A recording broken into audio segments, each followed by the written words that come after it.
আসসালামু আলাইকুম। এই যে মিটার ভাড়া, প্রিপেইড মিটার ভাড়া কর্তন করা হয় অফিস থেকে, তো এটা নিয়ে অনেক গ্রাহকেরই অনেক প্রশ্ন। আমি মনে করি যে মিটার ভাড়া যে সিস্টেমটা সরকারের চালু আছে, এটা ভালো একটা উদ্যোগ। ঠিক আছে, ভালো উদ্যোগ বলতে জনস্বার্থের একটা উদ্যোগ। কারণ একটা মিটারের মূল্য, সিঙ্গেল ফেজ একটা মিটারের মূল্য 7,000 টাকার উপর, 7,425 টাকা আর কি বর্তমান যে বার্কের যে রেট। তো সেই হিসাবে এটা একটা মিটারে 40 টাকা করে যে ভাড়া কর্তন করা হয়, 40 টাকা করে প্রায় 10 বছরের উপরে 12 বছরের মতো টাইম লাগে একটা মিটারের ভাড়া উঠতে, যে পূর্ণাঙ্গ টাকা উঠতে যায়।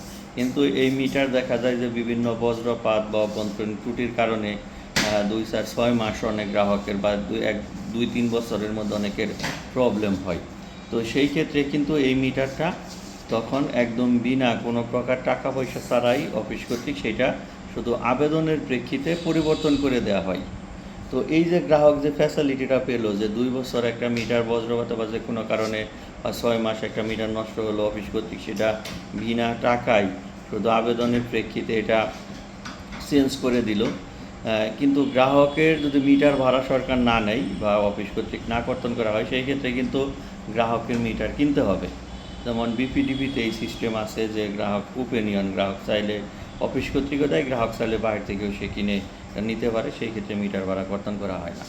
তো এই যে গ্রাহকের 6 মাস পরে যে মিটারটা ড্যামেজ হয়ে গেল, তখন যে সেই 7,000 টাকাতে মিটার কিনে লাগালো, বা বাইরের মিটার আর একটু কমও হতে পারে, অন্য একটু নর্মাল কোয়ালিটি, তো ধরুন যে 5,000 বা 4,500, 5,000-এর নিচে মনে হয় না হবে, আমি জানি না। যাই হোক, 5,000 টাকাও যদি হয়, আবার 6 মাস পরে এটা যান্ত্রিক ত্রুটি বা আপনার যে কোনো বজ্রপাতে নষ্ট হয়ে যেতে পারে, তখন কিন্তু আবার 5,000 টাকা দিয়ে তার কিনতে হবে।